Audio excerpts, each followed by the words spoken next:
Quando meu ex-parceiro voltou à minha vida, decidimos dar uma nova chance ao relacionamento. As coisas pareciam caminhar bem, até que, de repente, ele tentou me estrangular no escuro mais absoluto. Era uma escuridão tão profunda que nem a tela apagada de uma televisão ou a tinta preta mais intensa conseguiriam descrever. Naquele momento, senti uma presença divina, como se o próprio Jesus das Escrituras estivesse falando diretamente comigo. Ele me pediu para orar por aqueles que me rejeitaram, chamando-os de o caminho, a verdade e a vida, e disse que eram essas pessoas que estavam ardendo no fogo. Assim que pronunciou essas palavras, a escuridão se dissipou, revelando algo aterrador, um imenso lago de fogo. Fiquei paralisada de medo, mas, ao observar melhor, percebi que as lágrimas de Jesus caíam sobre aquelas almas condenadas, como se fossem cenas de um filme projetadas em suas próprias lágrimas. Era como assistir a toda a trajetória daquelas vidas, e ele chorava por elas, lamentando seu destino. Aquela visão me abalou profundamente, pois foi mais uma confirmação do que é o inferno. Depois disso, fui levada a conhecer 6 cômodos da mansão que me foi preparada no céu. Não sei por que fiquei tão emocionada, mas foi como se uma certeza me invadisse: o Senhor é bom, e Jesus sempre esteve ao meu lado, mesmo quando eu não percebia. Ele me disse: Tisha, você tem dormido por tempo demais. Está na hora de se reconciliar comigo. E completou: vou mostrar coisas que vão partir seu coração. Você perderá familiares e amigos por minha causa, mas não tema, pois estarei com você e a sustentarei até o fim. Então, ele anunciou: estou voltando em breve. E assim, a experiência terminou. Hoje, estou aqui para compartilhar essas vivências sobrenaturais. Já estive no céu, vi parte da minha morada eterna e também testemunhei o inferno. Minha história nunca foi contada publicamente antes, e estou grata por poder dividir isso com vocês. Para começar, preciso dizer que, ao longo da minha vida, tive encontros com Jesus, anjos e até mesmo com Satanás. Desde o meu nascimento, tudo foi marcado por situações extremas. Cheguei a morrer durante o parto, pois nasci de nádegas, com as pernas abertas, sufocando no canal de parto. Os médicos conseguiram me reanimar e me transferiram às pressas de Hutchinson para as Cidades Gêmeas, onde fiquei 28 dias internada, ligada a aparelhos de monitoramento cardíaco e respiratório. Lembro-me, ainda bebê, das luzes piscando e do som das máquinas. Uma das minhas primeiras memórias é a sensação de abandono quando minha mãe me entregou ao meu pai, como se não quisesse cuidar de mim. Anos depois, descrevi essa cena para eles, e ficaram chocados. Como você sabia disso? Eu não sabia explicar, só tinha a lembrança nítida daquela cena. Desde então, senti que Satanás tentou me destruir ou me atrair para o seu lado. Outra experiência marcante aconteceu quando eu tinha cerca de 5 anos. Eu sofria de sonambulismo e tinha visões noturnas assustadoras. Via mulheres estranhas ao lado da minha cama, que me puxavam para um mundo invisível, uma espécie de fábrica sombria onde preparavam líquidos suspeitos, talvez venenos. Elas tentavam me fazer beber, mas eu nunca aceitei. Em outra ocasião, ouvi uma voz me oferecendo um saco preto cheio de dinheiro, dizendo: venha comigo. Na época, achei estranho e recusei. Depois disso, minhas visões e percepções sobrenaturais só aumentaram.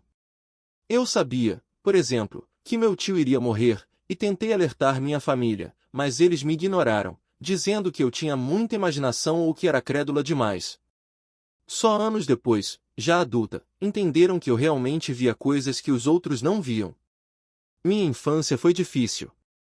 Cresci em um ambiente conturbado, com pais alcoólatras e abusivos, e passei um tempo em lares temporários. Testemunhei cenas que nenhuma criança deveria ver. Mas, mesmo assim, eu via anjos no céu, e isso me trazia paz. Sentia que alguém maior estava cuidando de mim. Quando saí do sistema de acolhimento, entrei na adolescência e comecei a viver de forma rebelde. Perdi a virgindade cedo, comecei a fumar, a beber e, aos 18 anos, me tornei mãe. Minha mãe ainda lutava contra o alcoolismo, chegando a quase morrer por abstinência. Em uma de suas internações, ela teve uma experiência próxima da morte e descreveu visões do inferno. Eu a avisei: mãe, você quase foi para o inferno. Ela me xingava, me humilhava e nunca esteve presente quando precisei. Meu pai, por sua vez, estava viciado em crack e não oferecia nenhum apoio. Eu me sentia completamente sozinha, sem ninguém para me ajudar a criar meu filho. Minha vida inteira, nunca senti que pertencia a algum lugar, que era amada ou desejada, ou que tinha aquele tipo de vínculo que pais deveriam ter com seus filhos. Por isso, é claro, fui buscar preencher esses vazios em outras pessoas, em relacionamentos ou situações que, no fim, só me levaram a frequentar círculos cada vez mais perigosos. Tinha uma amiga que era prostituta. Naquela época, ainda era possível anunciar nos classificados dos jornais, e os clientes ligavam para marcar encontros. Eu me tornei sua motorista.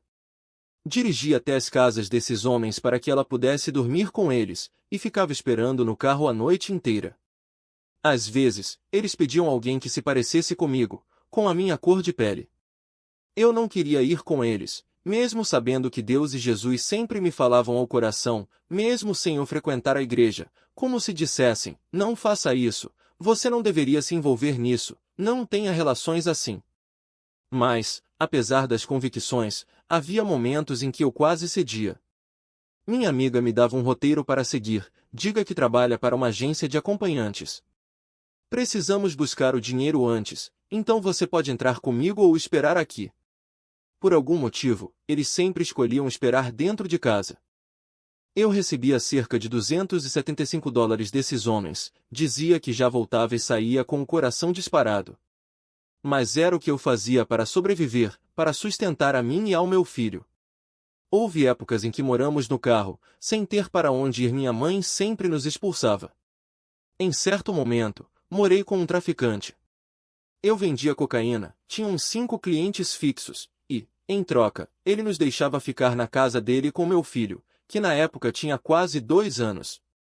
Até que um dia ele quis dormir comigo. Eu recusei, e ele nos colocou para fora. Então, na última vez que o vi, ele me entregou um pacote de droga e disse, X, não me passa a perna com isso. No fundo, eu já sabia que não o veria mais. Peguei o pacote, roubei dele e nunca mais olhei para trás. Ele veio atrás de mim, claro. Fui parar em um abrigo, e ele descobriu onde eu estava. Implorei para que me deixassem ficar, por favor, não me tirem daqui. Não tenho para onde ir, meu filho precisa de um teto. Foi uma vida dura, sem apoio, sem rumo, entre a rua e a sobrevivência. Eu fazia coisas erradas, mas sempre tentando acertar de alguma forma. Ao longo de tudo isso, continuei tendo visões e encontros com Jesus. Um deles marcou minha vida para sempre. Eu estava orando, desesperada, Jesus, me ajude. Preciso de você. Não sei mais o que fazer. Estou nas baladas todo fim de semana, bêbada. Não tenho família para contar. Estou sozinha. O pai do meu filho não quer saber dele. Só choro e peço, Senhor, por que me salvar depois de tudo o que passei? Eu carregava o peso de abusos sexuais, de minha família me culpando por coisas que eu nunca fiz, de ter criado minhas irmãs mais novas. Era demais. Naquele momento, enquanto chorava, Jesus apareceu atrás de mim e colocou a mão no meu ombro. No instante em que me tocou, meus olhos se abriram como se fossem um flash de luz estroboscópica. Vi cenas da minha vida, momentos felizes, passando diante de mim em alta velocidade. A intensidade do amor dele era tão avassaladora que comecei a me levantar, como se fosse explodir em 1000 pedaços. Era como se o peso do amor de Deus fosse demais para o meu corpo suportar. Antes que eu me desfizesse por completo, a visão se desfez, e voltei à realidade. Mais tarde, descobri na Bíblia um versículo que dizia que não somos consumidos por causa do amor do Senhor. Para mim, isso significava 2 coisas. Primeiro, que não somos destruídos pelas provações e dificuldades da vida, mesmo quando achamos que não aguentamos mais. Segundo, que não somos capazes de suportar a magnitude plena do amor de Deus enquanto estamos neste corpo físico. Se sentíssemos todo o peso desse amor aqui na Terra, não sobreviveríamos. Só o experimentaremos por completo quando estivermos em nossos corpos espirituais, na eternidade. Aquele encontro com Jesus foi o que me levou a buscar respostas. Eu devia ter uns 21 ou 22 anos quando decidi investigar quem era esse homem, Jesus. Pode parecer estranho. Como eu não sabia que era o Jesus da Bíblia, o Salvador do mundo? Mas a verdade é que, desde criança, eu o vi em visões. Ele me levava para o céu, onde eu brincava com outra menina, pulando e rindo. As cores lá eram 1 bilhão de vezes mais vibrantes, como se aqui na Terra víssemos tudo através de uma lente suja e embaçada. Sempre dizia que a Terra é uma versão diminuída do céu e do inferno. O que quero dizer com isso é que a alegria, a felicidade, a beleza das paisagens, os momentos com amigos e família, tudo isso está reduzido a uns 5% do que deveria ser. Enquanto isso, a dor, o sofrimento, a solidão e a angústia são amplificados além do que conseguimos suportar. E é assim porque nossos corpos físicos não aguentariam a intensidade real dessas emoções. Deus, em sua bondade, nos poupa de sermos consumidos por elas. Naquele momento de brincadeira no céu, era como se eu tivesse esquecido completamente da terra. Era a sensação mais incrível da minha vida. Mas voltando à visão em que Jesus tocou meu ombro e me mostrou flashes da minha vida, foi isso que me fez buscar respostas. Comecei a assistir vídeos no YouTube sobre experiências de céu e inferno, porque ninguém ao meu redor entendia o que eu vivia. Minha família, meus amigos, nenhum deles tinha essas visões ou conversava sobre isso. Eu me sentia sozinha, como se não pertencesse a lugar nenhum. Durante 2 dias, faltei ao trabalho e fiquei pesquisando. Será que estou louca? Pensava. Preciso ter certeza de que não estou. Então, encontrei depoimentos de outras pessoas que haviam passado por experiências semelhantes. Foi como se um peso saísse dos meus ombros. Chorei de alívio. Finalmente, alguém entendia. O que eu via não era loucura, outras pessoas também tinham visto. Senti que pertencia a algum lugar, que não estava sozinha naquilo. Mesmo assim, continuava vivendo no mundo. Ia às baladas todo fim de semana. Era sempre a motorista da vez, porque aguentava bem a bebida. Tinha uma tolerância alta para álcool, para êxtase, para cocaína. Só comecei a fumar maconha mais tarde, o que achei estranho, já que resistia a outras drogas mais pesadas. Enquanto pesquisava esses vídeos, minha vida seguia, que eu via não era loucura, outras pessoas também tinham visto. Eu sentia que pertencia a algum lugar, que não estava sozinha naquilo. A voz que ouvi não falava como nós. Não havia palavras arrastadas, nem pausas, nem dúvidas. Era uma comunicação direta, como se alguém lesse meus pensamentos e respondesse antes mesmo que eu os formulasse. Naquele dia, 28 de janeiro de 2014, eu tinha 28 anos. A voz disse, Tisha, é como se o tempo tivesse parado. Você dormiu por tempo demais. Está na hora de se acertar comigo. Depois, veio o aviso, vou te mostrar coisas que vão machucar seu coração. Você vai perder família e amigos por minha causa. Mas não se preocupe, porque estarei com você e vai superar tudo por mim. E então, a promessa que ecoou dentro de mim, estou chegando logo. No mundo espiritual, não há conversas como as nossas. Não há rodeios, nem explicações desnecessárias. Eles sabem o que pensamos, mas nós não sabemos o que eles pensam. Enquanto eu tentava processar aquilo, meu Deus, isso é Jesus? O Jesus da Bíblia está falando comigo? Ainda não conseguia conectar que aquele Jesus que eu via nos vídeos e o que agora me falava eram a mesma pessoa. Ele ouviu minha confusão e respondeu antes que eu perguntasse, Tisha, não me force sobre ninguém. Na hora, pensei, por que não? Deus, isso é incrível. Todo mundo deveria saber de você. Mas então ele me fez uma pergunta que me atingiu como um soco no peito. Você gostaria que alguém te amasse só porque foi forçado a isso? Aquela pergunta pesou. A ideia de que alguém pudesse me amar por obrigação, não por escolha, me encheu de uma tristeza profunda. Não, respondi em pensamento, isso seria horrível. E ele completou, nem eu. Naquele momento, eu já tinha 2 filhos e morava com meu namorado, não o meu ex-marido. Mas algo dentro de mim havia mudado para sempre. De repente, eu entendi o porquê de tudo, por que as coisas boas aconteciam, Por que as ruins também? Porque o mundo funcionava daquele jeito.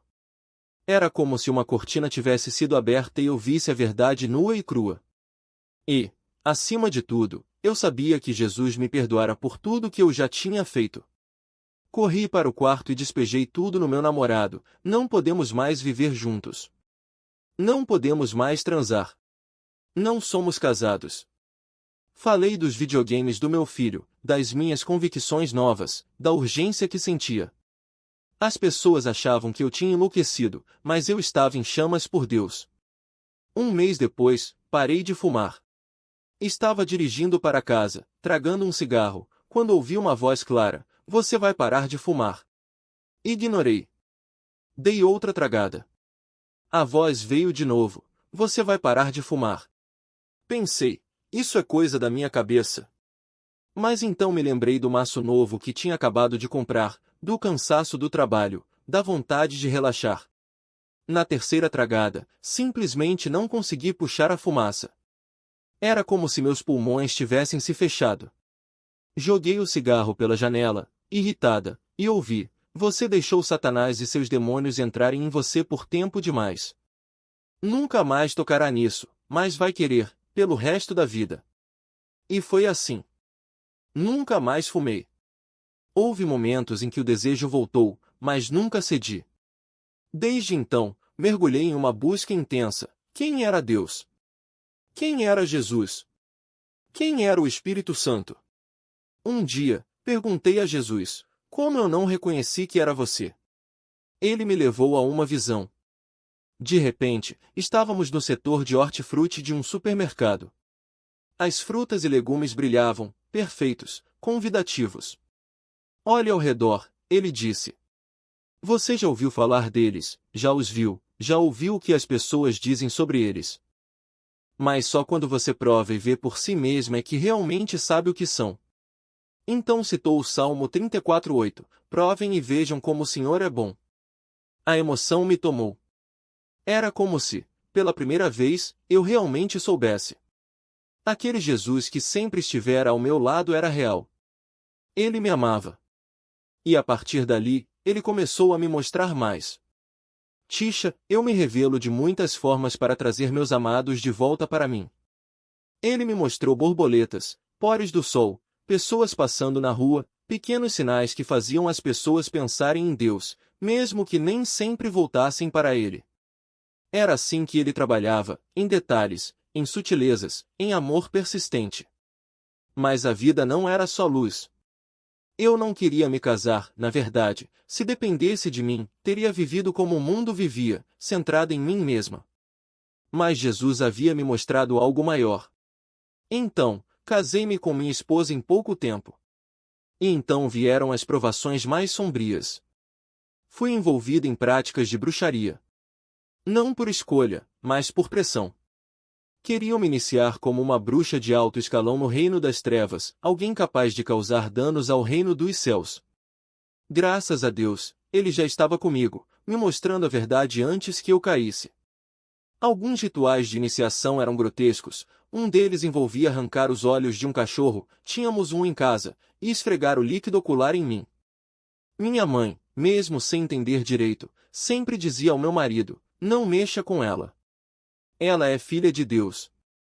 Uma vez, frustrada, ela me disse: "É como se Deus tivesse colocado uma redoma de vidro ao seu redor, tão perto que toca seu nariz. Nada consegue te alcançar." Nunca tinha compartilhado isso publicamente.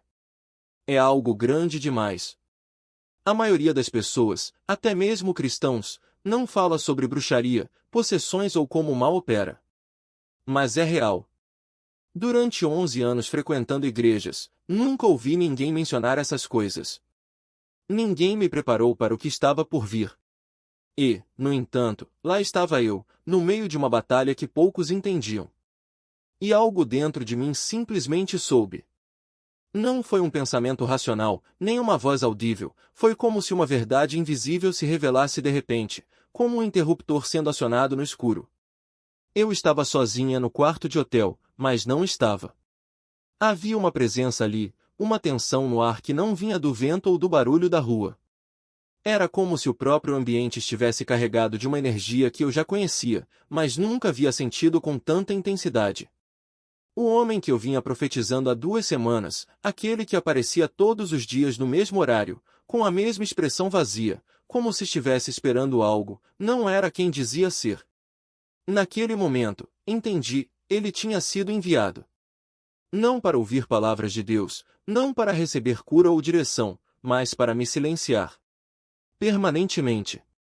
E o mais assustador não era a revelação em si, mas o como eu soube. Não foi um susto, não foi um medo paralisante. Foi uma certeza fria, como se alguém tivesse sussurrado no meu ouvido: ele está aqui para te matar. Eu me levantei devagar, como se qualquer movimento brusco pudesse confirmar o que eu já sabia. O quarto parecia menor, as paredes mais próximas. Lembrei-me das vezes em que ele me perguntava sobre minha rotina, sobre onde eu estaria em determinados horários, sobre se alguém mais sabia onde eu estava. Perguntas inocentes, disfarçadas de preocupação. Perguntas de quem já tinha um plano. E então, como um filme passando rápido demais na minha mente, vi as peças se encaixando. O jeito como ele sempre desviava o olhar quando eu mencionava meu ex-marido, a forma como seus dedos tamborilavam no volante quando eu falava sobre Deus, como se estivesse impaciente para que eu terminasse.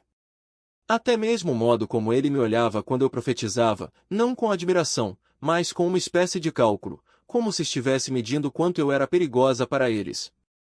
Foi nesse instante que entendi algo que a igreja nunca me ensinou: o mal não age apenas com gritos e violência óbvia. Ele se infiltra. Ele se disfarça. Ele usa pessoas que você confia, lugares que você frequenta, até mesmo palavras que você já ouviu antes, mas distorcidas o suficiente para soarem familiares. Meu ex-marido não precisou me amarrar a um altar para tentar me iniciar na bruxaria. Ele usou rituais sutis, coisas que pareciam superstições inofensivas: um olho de cachorro, uma porta atravessada de costas, uma oferta deixada em um lugar estranho. E agora, esse homem no hotel não estava ali com uma faca na mão ou um revólver apontado.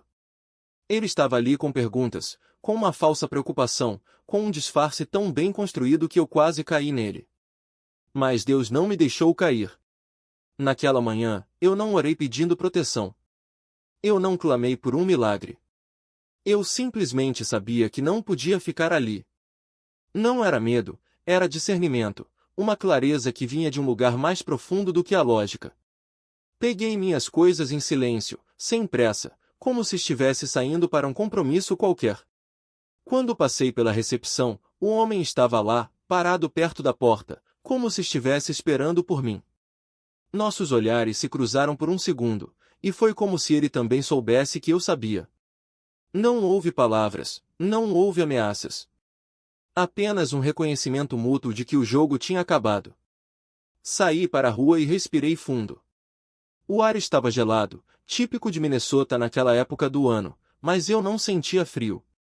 Sentia algo diferente, uma certeza de que, não importava o que acontecesse dali para frente, eu não estava mais sozinha naquela batalha. As cordas que Deus me mostrará não eram apenas símbolos de um divórcio espiritual, eram promessas. Uma delas havia caído no abismo, sim, mas as outras duas ainda estavam lá, firmes, me segurando. E eu entendi agora que, no mundo espiritual, as leis não eram como as do mundo físico. Havia direitos, havia acordos, havia consequências para cada escolha. Meu ex-marido e sua família tinham tentado usar essas leis contra mim, mas Deus as havia usado a meu favor. No dia seguinte, descobri que o homem do hotel tinha desaparecido. Não houve denúncia, não houve investigação. Apenas um vazio onde ele estivera. E, com o tempo, entendi que aquilo não era apenas uma história de sobrevivência. Era uma história de como Deus nos prepara para batalhas que nem sabíamos que existiam. Ele não nos dá uma armadura completa logo de cara. Ele nos dá pedaços dela, aos poucos, conforme precisamos. Um discernimento aqui, uma revelação ali, uma certeza no momento certo. E, acima de tudo, ele nos mostra que o mal não é invencível. Ele pode se esconder, pode se disfarçar, pode até parecer mais forte. Mas no final, ele sempre deixa pistas. E Deus sempre nos dá olhos para enxergá-las. Vida estava por um fio. Era como se meu corpo tivesse se tornado um campo de batalha entre o que me mantinha viva e o que tentava me destruir. As mãos tremiam sem controle, a visão embaçava, e cada respiração parecia um esforço sobre-humano. Eu não sabia mais se era alergia aos remédios ou o peso de tudo o que havia vivido, talvez fosse as duas coisas. Mas uma coisa eu tinha certeza, Deus não me tiraria daquele pesadelo só para me deixar morrer em uma cama de hospital, dopada e desacreditada. O médico finalmente me examinou, mas foi como se eu estivesse falando com uma parede. Você está exagerando, ele disse, enquanto anotava no prontuário algo sobre lítio e transtorno bipolar. Eu sabia que não era louca. Sabia que o tremor não era só nervosismo, que a confusão na minha cabeça não era frescura. Mas quem acreditaria em uma mulher que acabará de sair de um surto, de uma tentativa de assassinato, de um casamento que era uma prisão disfarçada de lar? Eles reduziram as pílulas de 15 para 3, e, pela primeira vez em semanas, consegui enxergar meu próprio rosto no espelho sem me sentir uma estranha. A enfermeira que me viu depois disso não escondeu o espanto. Você está diferente. Tem uma luz no seu olhar. Eu quase ri. Claro que tinha. Eles haviam me dopado tanto que eu mal conseguia piscar, quanto mais sorrir. Mas a liberdade durou pouco. O sistema decidiu que eu não tinha escolha. Você vai voltar para casa, disseram, como se fosse a única opção. Eu implorei, expliquei sobre o homem armado, sobre as câmeras escondidas, sobre o marido que havia contratado um assassino. Eles balançaram a cabeça, condescendentes. Delírios. Paranoia. Afinal, quem acreditaria em uma mulher que já havia sido internada? Quem acreditaria que o perigo era real, e não apenas uma invenção da minha mente? Uma semana depois, o telefone tocou. Era ele. Meu marido. A voz do outro lado da linha era calma, quase doce, como se nada tivesse acontecido. E então, como um sussurro no meio do caos, ouvi a voz de Deus: diga que vai voltar. Eu hesitei. Como poderia concordar com aquilo? Como poderia voltar para a mesma casa, para o mesmo homem que havia tentado me matar? Mas algo dentro de mim sabia que não era uma rendição. Era uma estratégia. No tribunal, os juízes olharam para mim como se eu fosse uma criança teimosa. A senhora concordou em voltar para casa, disseram, como se isso resolvesse tudo. E talvez, para eles, resolvesse. Mas eu sabia que não era o fim. Era apenas mais uma etapa de uma guerra que eu não havia escolhido, mas que precisava vencer. E, acima de tudo, eu sabia que não estava sozinha.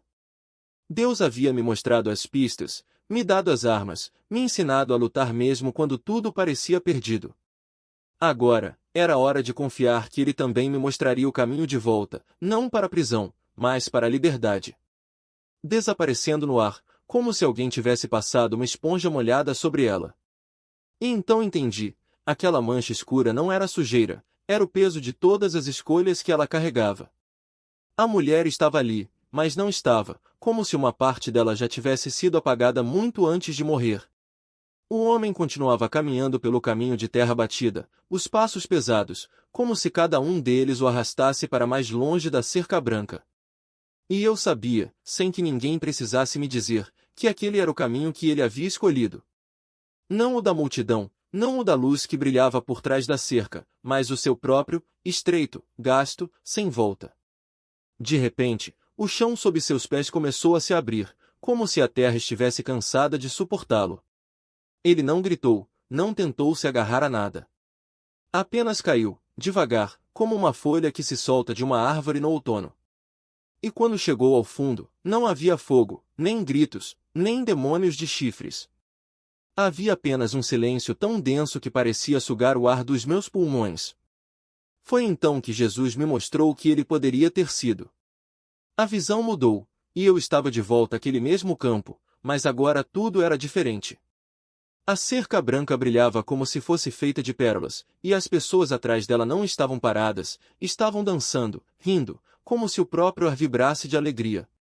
O homem estava ali, no meio delas, mas não mais caminhando para longe. Ele corria em direção à cerca, os braços abertos, como se quisesse abraçar o mundo inteiro. E a mulher que antes tinha o rosto borrado agora estava nítida, sorrindo para ele, as mãos estendidas. Não havia mancha nenhuma. Ela era pura luz. Mas então a visão voltou ao primeiro cenário, e eu vi o homem de novo, caindo no abismo. E dessa vez, eu senti o que ele sentia. Não era dor, não era medo.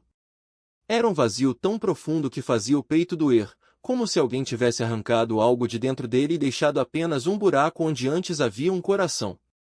E eu soube, naquele instante, que o inferno não era um lugar de chamas, era um lugar onde as pessoas carregavam a ausência de tudo o que poderiam ter sido. Jesus me segurou enquanto eu chorava, porque eu entendia demais. Entendi a solidão de quem escolhe o caminho errado, entendia o peso de cada não dito a Deus, entendia como o amor pode se transformar em cinzas quando a gente insiste em carregá-lo sozinho. E ele me disse, sem palavras, que não era tarde demais, para mim, não. Que eu ainda podia escolher a cerca branca, ainda podia correr em direção à luz, ainda podia ser a mulher de rosto limpo, sem manchas. Mas eu também sabia que, para isso, precisava parar de fugir. Parar de mentir sobre os remédios, parar de aceitar migalhas de paz em vez da liberdade verdadeira, parar de acreditar que merecia menos do que o amor que ele me oferecia. Porque o inferno não era só um lugar para onde as pessoas iam depois de morrer. Às vezes, ele começava aqui mesmo, nos quartos trancados, nas portas arrombadas, nas vozes que diziam que eu não tinha saída. E a única maneira de escapar dele era deixar de alimentá-lo com minhas próprias mãos.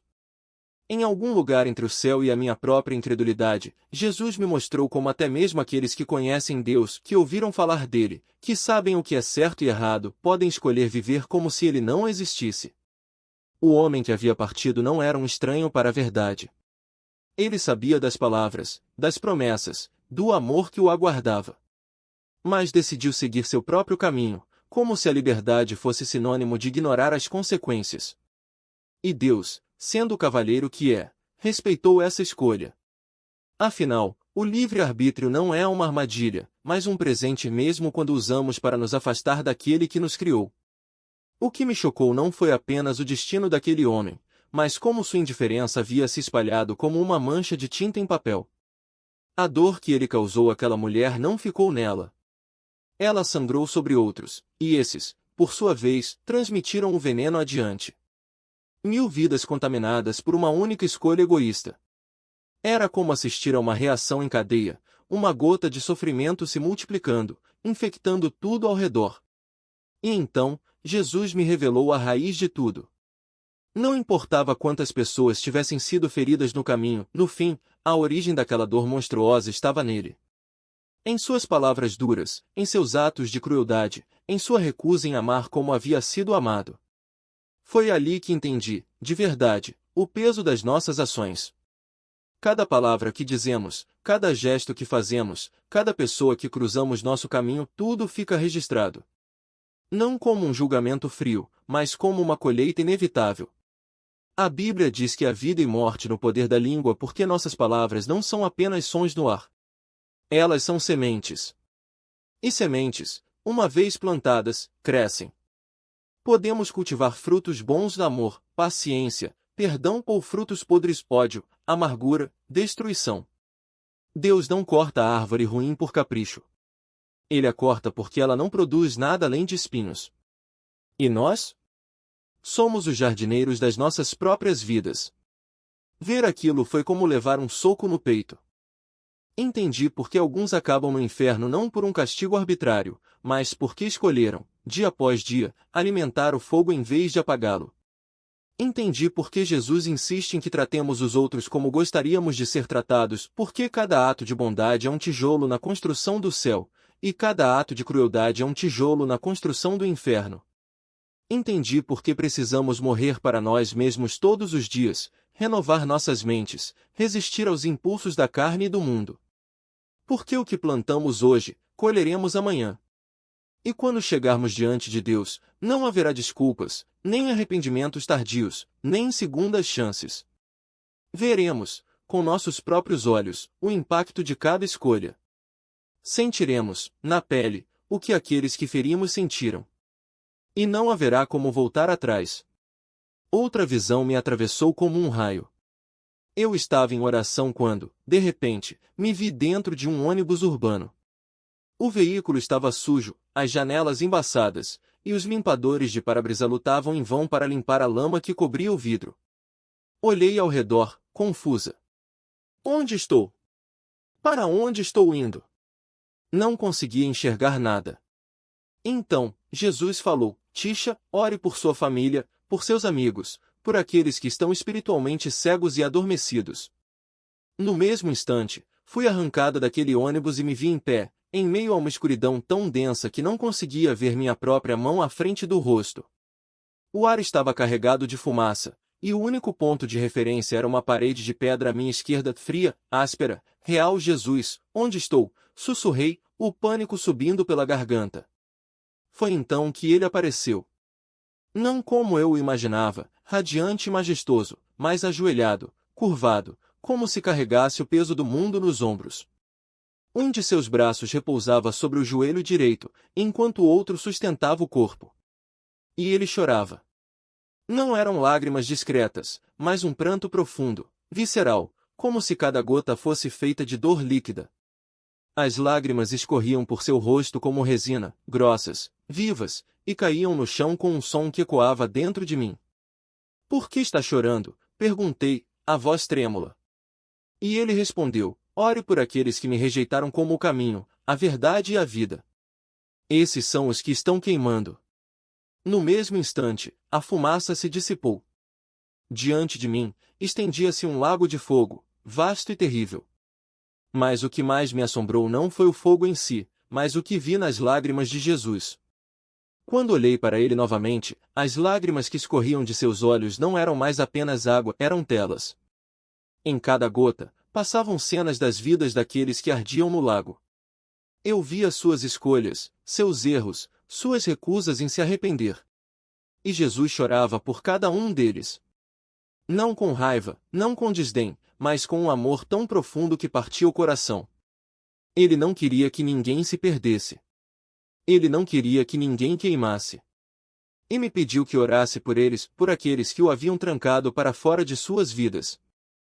Foi uma lição que nunca esquecerei. Deus não se alegra com a perdição de ninguém. Ele chora. Ele sofre. Ele estende a mão até o último segundo, esperando que alguém a segure. E nós? Somos chamados a ser seus parceiros nessa missão. A orar pelos cegos, pelos adormecidos, pelos que escolheram viver como se ele não existisse. Porque, no fim, o amor é a única coisa que pode apagar o fogo. Mas nem tudo foi sombra. O céu, o céu, foi como mergulhar em um sonho que eu nem sabia que tinha. Uma das primeiras coisas que vi foi o meu nome escrito no livro da vida. Não como uma promessa distante, mas como um fato consumado. As acusações que eu temia, os erros, as falhas, as vezes em que tropecei, não tinham poder ali. Eu não era culpada. Era livre. E então, Jesus me levou para conhecer minha morada. Não uma casa qualquer, mas um lugar preparado com tanto cuidado que cada detalhe parecia feito sob medida para mim. A primeira sala que visitei era uma casa na árvore, algo que eu sempre sonhei em ter quando criança. Mas não era uma casinha frágil de madeira. Era um espaço elegante, com uma mesa no centro, livros e revistas espalhados, como se alguém tivesse acabado de sair para tomar um chá. Jesus me colocou ali e disse: esta é uma das suas salas. Um lugar para descansar, para pensar. E desapareceu, deixando-me maravilhada com a simplicidade e a beleza daquele refúgio. Em outra ocasião, enquanto orava, ele veio até mim sorrindo, como se guardasse um segredo. Num piscar de olhos, estávamos em um salão quadrado, iluminado por uma luz magenta que subia do chão, suave e acolhedora. No centro, havia uma pista de patinação no gelo.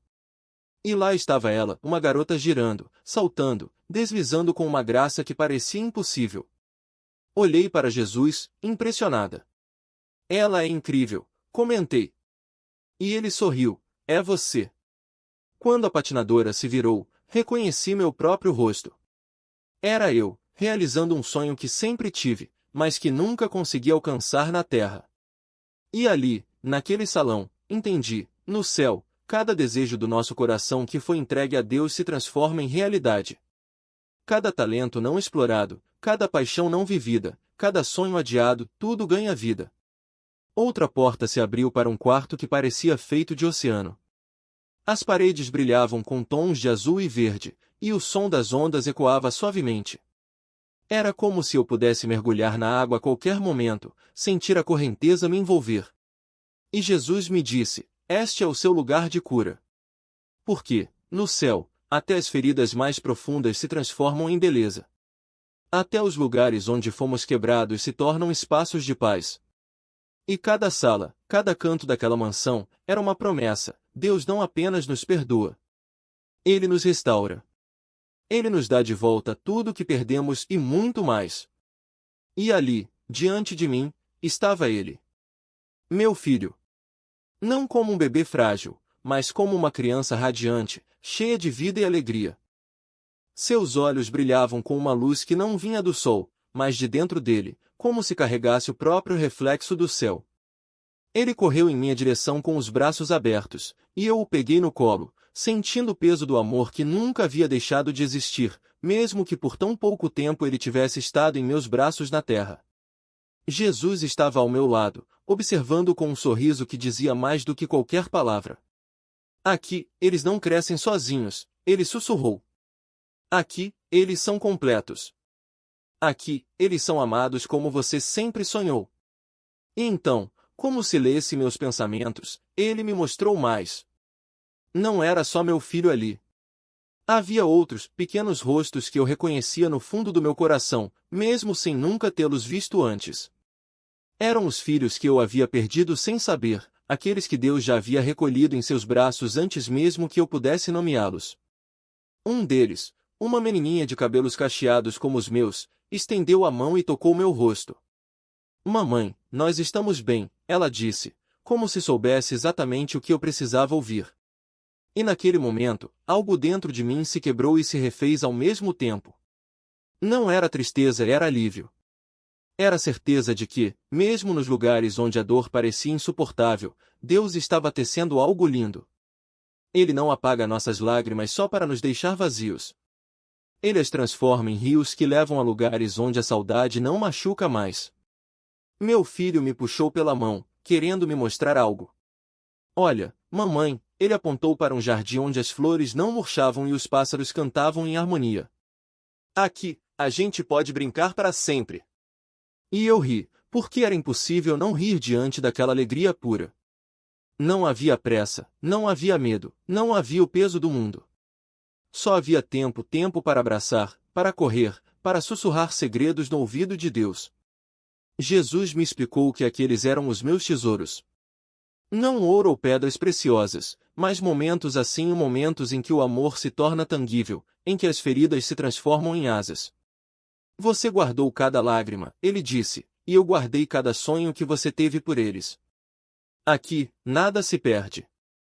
Tudo é restaurado. E então, como se o próprio céu respirasse, o ambiente ao nosso redor mudou. De repente, estávamos em um lugar onde a neve caía suavemente sobre árvores iluminadas, mas sem frio, apenas a beleza do inverno sem seu peso. Meu filho correu para brincar na neve, fazendo anjos no chão, e eu percebi que, ali, até as estações obedeciam ao ritmo do coração. Não havia sofrimento, apenas a perfeição do que sempre desejamos. Você vai voltar para a terra, Jesus me disse, mas agora sabe onde eles estão. E sabe que um dia, quando for a hora, vocês vão se encontrar de novo. E naquele instante, eu entendi, o céu não é um lugar distante. É o abraço que Deus nos dá quando mais precisamos, a promessa de que nada do que amamos se perde para sempre. É a certeza de que, mesmo quando fechamos os olhos aqui, em algum lugar, alguém está nos esperando com um sorriso, com um abraço, com a palavra que faltava para curar a alma. E então, naquela visão, eu vi outra mão e dessa vez, não era humana. Era escura, com garras afiadas, e segurava algo que parecia um espelho quebrado. Os cacos refletiam não o rosto do meu marido, mas o meu. E cada fragmento mostrava uma versão diferente de mim, uma chorando, outra gritando, outra implorando. O demônio ria, girando o espelho devagar, como se dissesse, olha só o que você fez com ele. Olha só o que ele fez com você. Mas então, algo mudou. A mão que segurava o coração dele se abriu, e o órgão, antes esmagado, começou a brilhar. Não era mais vermelho, mas dourado, como se alguém tivesse derramado luz dentro das veias. E eu entendi, aquele coração não era só dor. Era também resistência. Era a parte dele que ainda lutava, mesmo quando ele não sabia mais como. Jesus me mostrou que, por trás de toda a escuridão, havia uma semente de redenção. E que, às vezes, o amor de Deus não chega como um raio que destrói tudo, mas como uma chuva fina que amolece a terra para que, um dia, algo novo possa brotar. Ele me disse: você não precisa consertar o que está quebrado. Só precisa lembrar que eu já estou trabalhando nisso. E foi aí que eu vi a igreja. Não como um prédio, mas como um corpo, mãos, pés, olhos, todos conectados, mas muitos deles feridos, escondendo as cicatrizes. Alguns membros estavam tão ocupados mostrando só o lado bonito que esqueciam de estender a mão para quem ainda sangrava. Outros, tão machucados, não conseguiam mais acreditar que podiam ser curados. E Jesus me perguntou: o que você faria se visse uma ovelha caída no meio do rebanho? Eu respondi: eu a levantaria. E ele sorriu: então faço o mesmo com os meus filhos. Foi assim que entendi que a graça não é só para os que já estão de pé. É também para os que caíram, para os que ainda tremem, para os que não sabem mais como pedir ajuda. Deus não nos pede para sermos perfeitos, só para sermos honestos.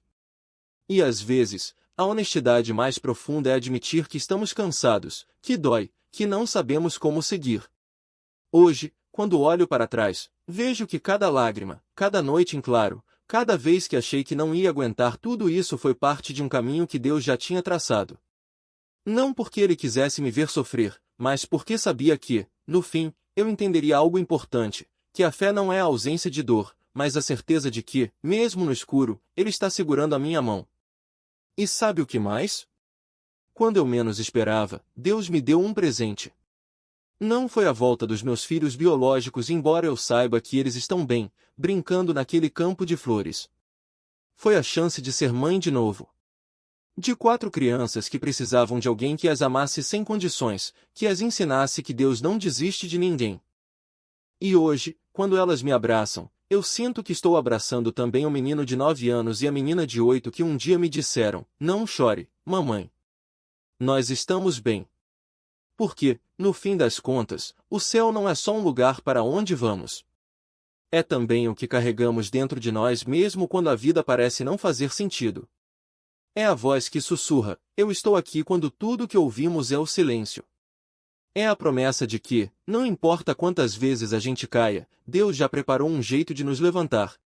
E se você está lendo isso e se sente sozinho, machucado ou perdido, eu quero que saiba de uma coisa: você não está esquecido. Deus não vira as costas para quem chora. Ele não se cansa de esperar. E mesmo que hoje você só consiga dar um passo, Ele já está correndo na sua direção com os braços abertos, pronto para te lembrar que você é amado. Mais do que imagina. Mais do que merece. Mais do que qualquer palavra humana poderia explicar. Ele tinha pregos do tamanho de trilhos de trem. Era curioso, minha irmã tinha um igual na mesa de trabalho. Dias atrás, eu ouvi e pensei: nossa, esses são os mesmos pregos que eu vi em visão. Eram enormes, e eu podia sentir que, toda vez que meu marido tentava se acertar com Deus, algo demoníaco o despedaçava num instante. Era como se a pele dele derretesse e caísse, como se algo o consumisse por dentro. Então, de repente, fui levada a outra cena, uma arca do tesouro, imensa, repleta de moedas de ouro e pedras preciosas. Fiquei maravilhada, e isso é uma fortuna. Mas, num piscar de olhos, tudo se esvaiu, como se alguém tivesse virado a arca de cabeça para baixo. E o que restou? Outra arca, menor, mas que se abriu diante de mim. Dentro dela, tudo era branco, um tecido sedoso, como pérolas, forrando as paredes e o fundo. Havia um guardanapo branco, dobrado com cuidado, e corações de papel, perfeitamente recortados. No centro, um botão redondo, daqueles usados em almofadas ou sofás, saltava aos olhos. Naquele momento, eu clamei: Deus, o que isso significa? Jesus, o que está acontecendo? E ele veio até mim. Onde está o seu tesouro, ali estará o seu coração, disse, apontando para a primeira arca, aquela cheia de ouro. Seu marido ama o dinheiro, as apostas, os jogos, tudo isso. Então, ele se voltou para a segunda arca, a menor, e eu perguntei: o que é tudo isso, Senhor? Ele me mostrou o guardanapo branco e, em seguida, uma cena, meu marido, de longe, com as mãos sobre uma mesa, enquanto Jesus, atrás dele, colocava sobre seus ombros um manto imaculado. Isso representa a minha justiça tentando cobri-lo, explicou. Depois, apontou para os corações de papel: o que isso significa? Insisti. É o meu amor por ele, respondeu. Fiquei sem palavras. Então, meu olhar se fixou no botão no centro da arca. E esse botão? Por que ele me chama tanto a atenção? Ele sorriu. É o meu selo sobre ele. Um toque só para ele. Eu quase não conseguia respirar. E o tecido macio? Perguntei. É para que, quando ele cair, eu o pegue. E seja suave. E bom. No dia seguinte, eu ainda tinha uma dúvida: Deus, por que o Senhor não falou sobre os demônios? Sobre o que eles fazem? E ele respondeu: porque eles não são páreo para mim. Mas são para ele. E ele precisa de oração. Então, me mostrou algo mais: os pulsos do meu marido, amarrados por uma corda. E eu entendi. Caí em arrependimento. Me perdoa, Senhor, por achar que o Senhor não estava agindo. Mas o Senhor não é um Deus que força ninguém. É um cavalheiro, tenta de todas as formas atrair a pessoa de volta. E trabalha nos bastidores, dia após dia, para chamar a atenção, para restaurar o relacionamento. Por isso, quero terminar com um lembrete: se você é pastor, líder ou faz parte do ministério da igreja, não tenha medo de ajudar quem enfrenta opressão espiritual, bruxaria ou ataques demoníacos. Como corpo de Cristo e filhos de Deus, precisamos andar na autoridade que Ele nos deu e libertar os cativos. Foi para isso que Jesus nos enviou: toque as correntes, abra as prisões, seja luz onde há trevas. E se você conhece alguém nessa situação, não o afaste. Não o julgue. Eu fui rejeitada pela igreja. Sinto que, se tivéssemos recebido ajuda, oração, apoio, as coisas poderiam ter sido diferentes. Mas ninguém quis ouvir. Ninguém estendeu a mão. Por isso, termino com isso: Jesus é o caminho, a verdade e a vida. Ninguém vai ao Pai senão por Ele. Temos um livro da vida, e um dia prestaremos contas de como vivemos. Nossa vida será o testemunho que falará por nós, como diz a palavra. Então, eu encorajo você: busque um relacionamento com Jesus. Arrependa-se dos seus pecados. Seja luz e instrumento de paz. Ele é a nossa esperança, a nossa força. E sua história, Tisha, ainda não acabou. Você sente algo no espírito sobre o que Deus tem preparado para o seu futuro? Sim. Já me foi profetizado várias vezes que eu pregaria um dia, que tem um chamado poderoso sobre a minha vida. E sinto que passei por tudo isso para dar esperança a quem enfrenta batalhas como as minhas. Se eu consegui, você também consegue. Se eu tenho esperança, você pode ter. As batalhas que vencemos se tornam a vitória de esperança para outro. É isso que acredito ser o meu propósito: compartilhar o que vivi, ajudar a libertar outros, ser um instrumento nas mãos de Deus. Amém. Acredito que sua história é uma história de redenção. E sinto, de verdade, que todas as batalhas que você enfrentou Deus vai transformar em bênção para o seu reino. Você pode orar por nós, encerrando com essa certeza? Claro. Pai, obrigada por este momento de compartilhar tudo o que fizeste em minha vida e na vida de tantos outros. Peço agora, em nome de Jesus, que quem ouvir estas palavras seja despertado espiritualmente. Que seus olhos sejam abertos, Pai, e que escolham o teu caminho, mesmo quando ele parece difícil. Que sejam ousados e corajosos, como leões que tu enviaste ao mundo. Que se lembrem de que estamos em missão e que tirem os olhos das distrações para focar no que a tua palavra diz, porque, no fim, É ela que importa.